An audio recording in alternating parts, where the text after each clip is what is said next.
Cursos online para quem não é iniciado na Kimbanda. Acho que diferente dos cultos abertos, né, ao público, a Kimbanda ela lida com fogo, com a terra, então são energias densas que a gente não pode misturar. Acredito que seja uma segurança até espiritual, porque uma pessoa que não é iniciada, um profano, né, no sentido técnico da palavra, que não possui um corpo preparado, né, ou até os devidos cruzamentos para suportar algumas irradiações, eu acho que essa entrada desse alguém despreparado, né, num culto ali, de fundamentos pesados, pode causar mais desequilíbrio energético, né, grave para esse visitante do que um benefício. Mais um motivo, né, para não abrir ao público os cultos de Kimbanda é a contaminação magnética, né? Então, o pensamento, a vibração, né, de quem não entende o que está acontecendo ali, pode interferir sim no campo magnético do terreiro, das pessoas que estão ali, né, preparadas. E isso pode quebrar realmente a corrente, prejudicando até o próprio trabalho dos médiums, das entidades, dos tatas, né?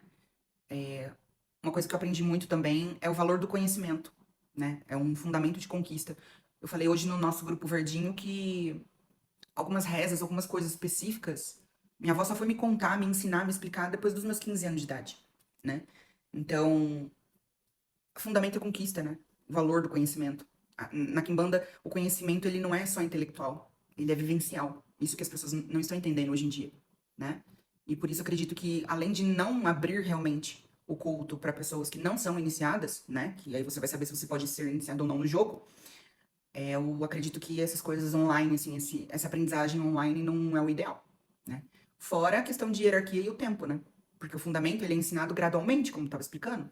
Conforme o filho ali da casa, ele demonstra uma maturidade, lealdade, até a questão do próprio corpo estar respondendo aquelas energias especificamente, né?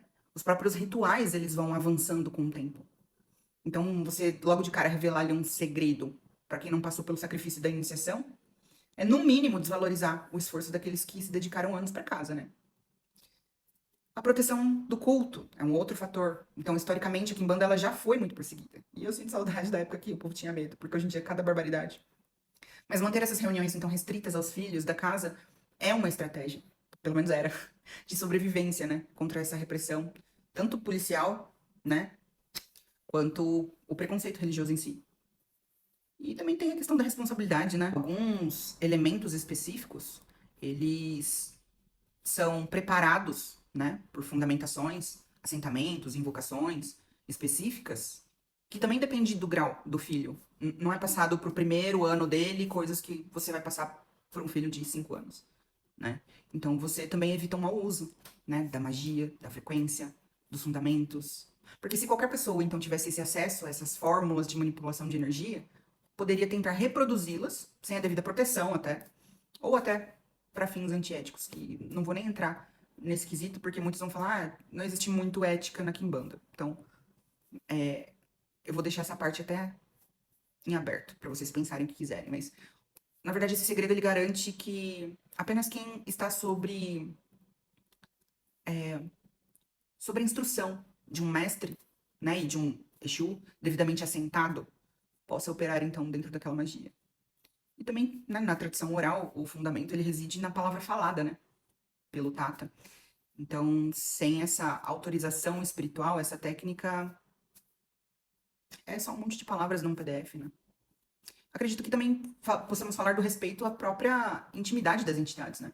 Porque antigamente os nossos avós não falavam nem quem era, né? Ai, quem que é sua pombogira? Quer saber pra quê, né? E meu tata, ele fala que... Meu tata caveira. Ele fala que exposição assim é circo. E ele não concorda. Inclusive, não deixa ninguém filmar, não deixa ninguém fotografar. Então, acredito que cada um faz o que quiser.